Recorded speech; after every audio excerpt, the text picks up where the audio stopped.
evening, ma'am. Welcome to Le Jardin. I hope you're having a wonderful day. Can I assist you in finding a table tonight?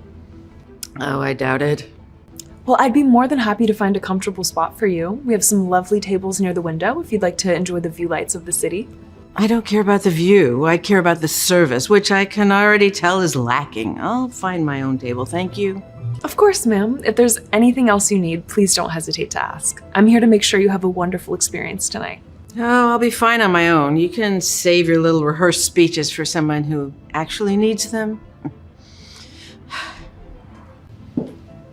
Oh boy.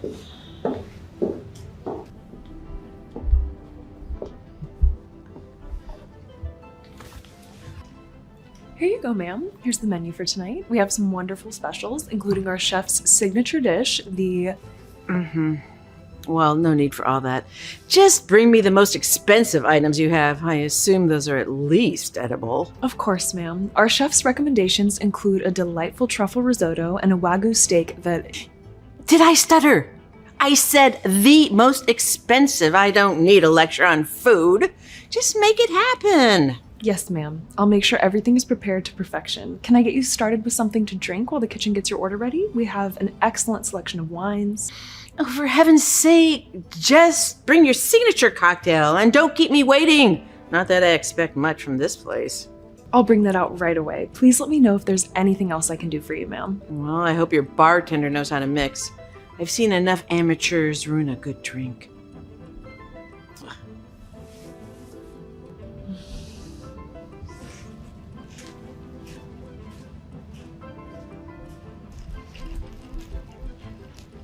Here's that drink, ma'am. Really? Is this what you consider your best? I've no garnish or nothing. Is this how you treat your guests by serving subpar beverages? I'm sorry to hear that, ma'am. Would you like me to bring a different drink? We have several excellent choices, and I'd be happy to find one more to your liking. Yes, why don't you bring me that? Bring me another one. And I'd appreciate it if you didn't waste my time with something cheap like this. Of course.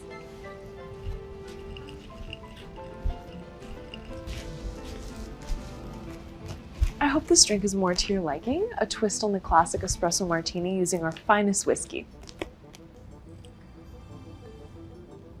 That's better, but I'll keep an eye on you. I don't tolerate mediocrity. Of course. Your food will be out shortly, ma'am.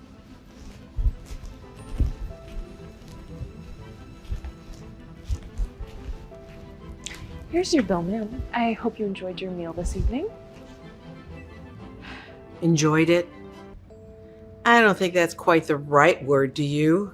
I'm sorry to hear that, ma'am. If there was anything that didn't meet your expectations, please let me know. We always strive to improve. The service was slow, the food was cold, and the wine selection was frankly insulting. I've had better meals at highway diners, so no, I won't be paying for this disaster. I'm very sorry that your experience was not up to our usual standards, ma'am, but you did consume the meal and drinks, and we would appreciate it if you could settle the bill. Are you trying to argue with me? After everything I've endured this night, this is the kind of treatment your customers get here? Unbelievable. I'm not arguing, ma'am. I'm just following our policy, and if there's a specific issue you'd like to address, I can certainly bring it to the attention of our manager. Oh, you bet I want the manager. Call them over right now. I want them to know exactly what kind of incompetence I've had to endure tonight. Right away, ma'am. I'll be back shortly.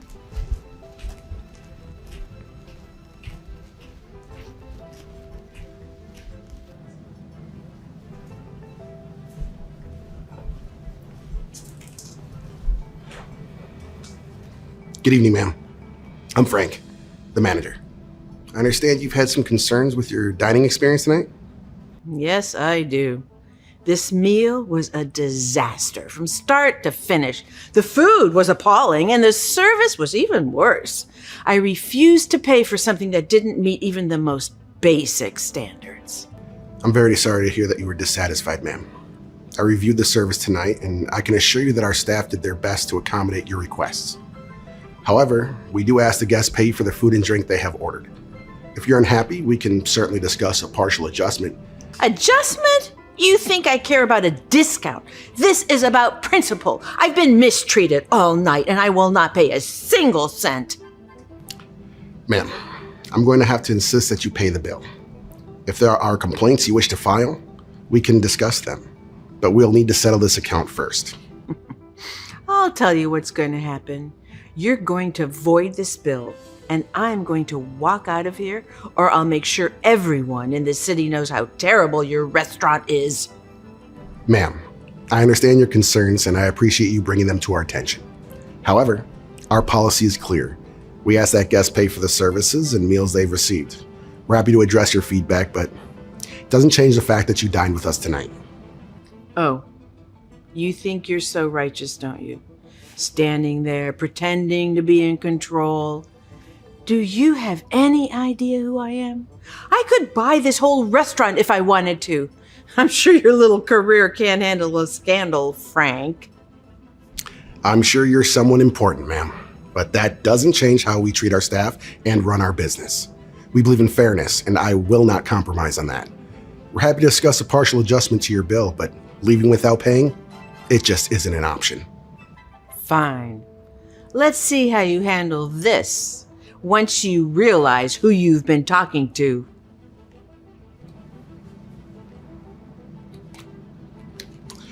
You're the CEO of Daniels Holding? That's right. I own the company that owns this restaurant chain. I've been going undercover, observing how well my staff and managers handle situations.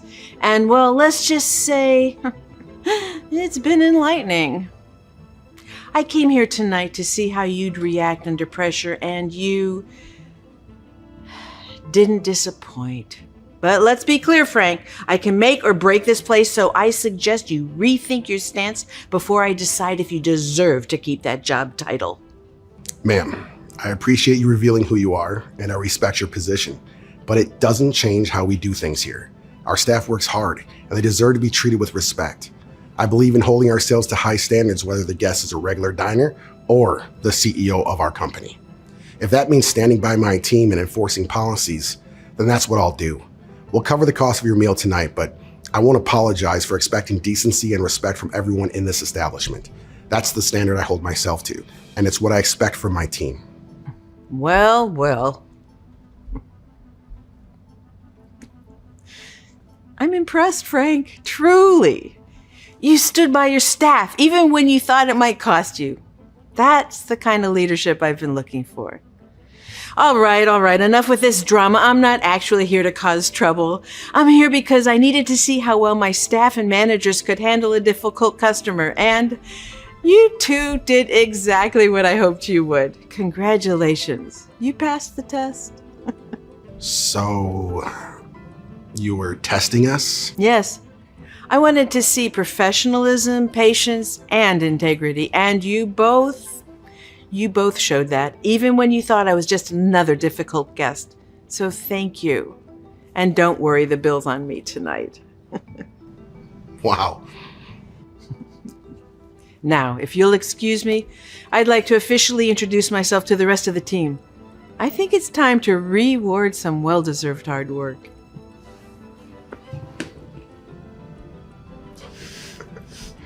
Good work tonight. You too. It's been 10 years to the day that I sat in that tiny, cramped office with nothing but a big idea and an even bigger debt. 10 years since we promised to change the industry without letting it change us. But somewhere along this meteoric rise, the reports on my desk tell a different story. Numbers, targets, projections, they all sing praises. But it's the murmurs of discontent, the whispers of dissatisfaction that echo louder in these halls. How many brilliant minds have we lost to burnout? How many voices silenced by the grind? Cultural decline, they called it in the last survey, and maybe that's just it.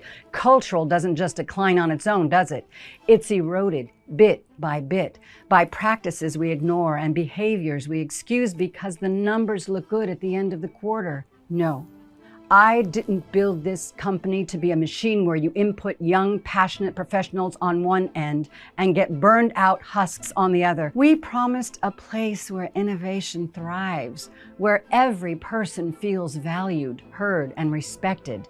And if that promise is being broken, I need to know why. I need to see it, not through boardroom presentations or filtered reports, but through the unvarnished lens of everyday experience. So if my team is losing sight of who we are, it's time for a reminder.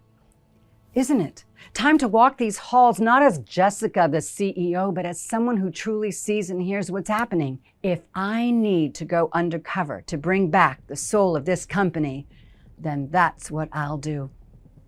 Let's find out if our values still live in the heart of this company, or if they're just words on our fancy lobby wall.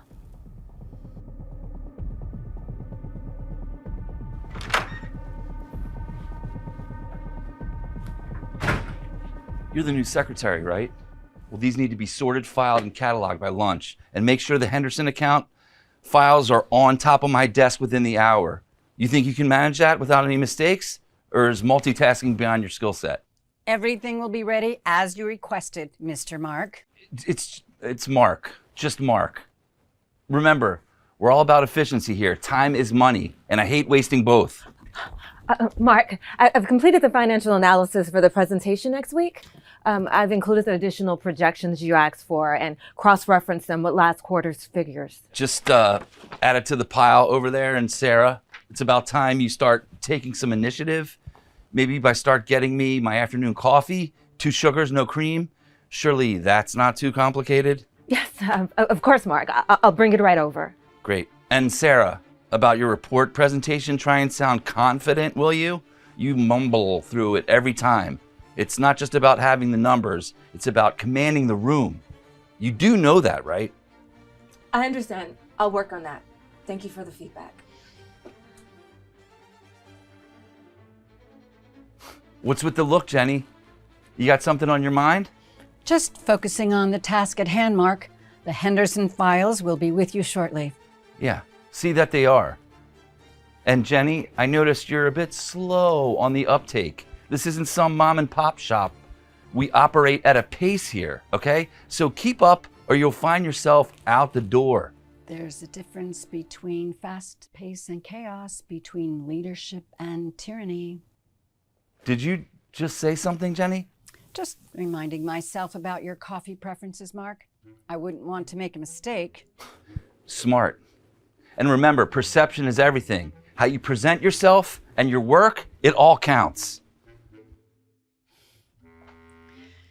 Time for some big changes around here. Do you even know what this is about? Or? No, I got the same email like you.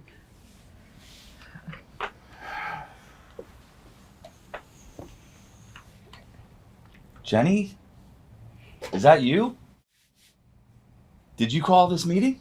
You know me as Jenny, the temporary secretary. However, that's not entirely accurate.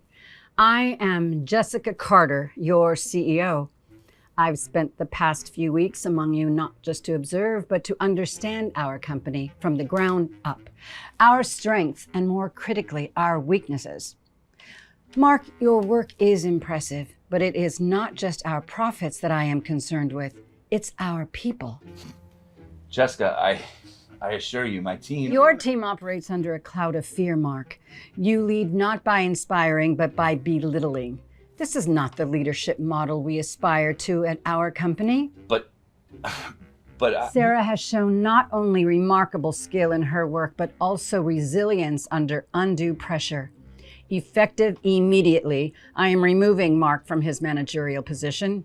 Sarah will step into the role as the new manager of this department. You can't do this. This decision is not just about penalizing failure, but about recognizing potential and fostering an environment where respect and encouragement are the foundations of our leadership. You're all insane.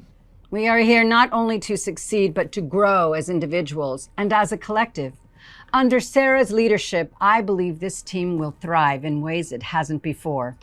Thank you. Jessica, I am committed to making our department a model of excellence and integrity. Mark, I value your expertise, and I hope you will take this opportunity to reflect and learn. You will report to Sarah, and I expect you to support her in her new role. Forget it. I'm leaving.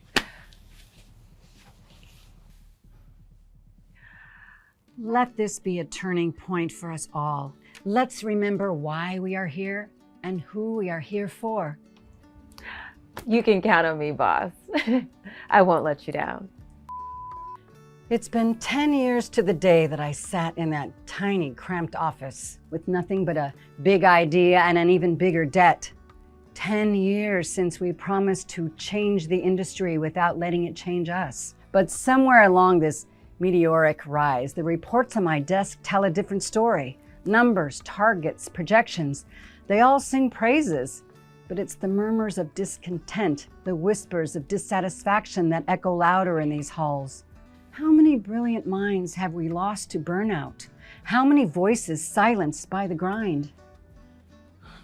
Cultural decline, they called it in the last survey, and maybe that's just it.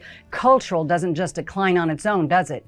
It's eroded bit, by practices we ignore and behaviors we excuse because the numbers look good at the end of the quarter. No.